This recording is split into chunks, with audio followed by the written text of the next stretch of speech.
Today we made these Italian butter cookies. And let me tell you, these cookies will always remind me of your classic old school Italian bakeries in Brooklyn.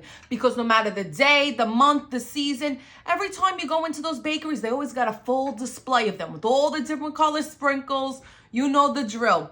But listen, these things, I think they're underrated. They got the perfect amount of jelly with a little bit of chocolate, the butter cookie. How could you go wrong? The ingredients are so simple, I bet you have them in your house already.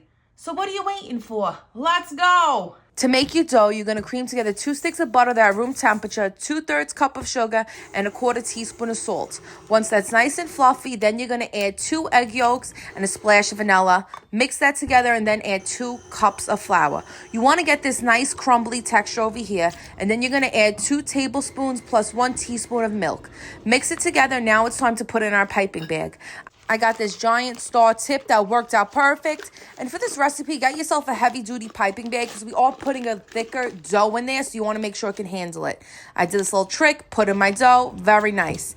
Now, a little trick here I learned, to get your parchment paper to stay on the pan, put a little bit of the dough underneath, and it'll hold the paper. How freaking beautiful is that, okay?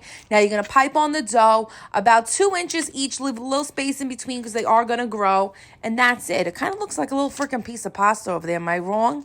But you kind of want to make them all the same size because you're going to sandwich these. So you want to have the same shape, the same length and everything just so that they sit together nicely.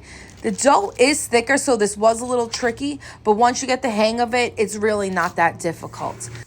Then you're going to throw them in the oven at 350 for about 10 to 13 minutes. Look how beautiful. Throw them on a cooling rack because you're not going to put jelly on these until they're cool. Here I am kind of just matching up all the cookies so that like each cookie has the perfect set. Not that one's going to be short, one's going to be big. And then that's it. Spread your jelly. I'm using raspberry jam, so there's no seeds in it. My favorite. People put apricot, but I'm a raspberry girl.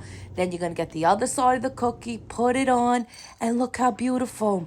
I decided to put milk chocolate. You can use semi-sweet, dark, whatever makes you happy. Just melt that in the microwave. Give it a nice little dip. And I got these cute little Christmas sprinkles, guys. Look how beautiful these are.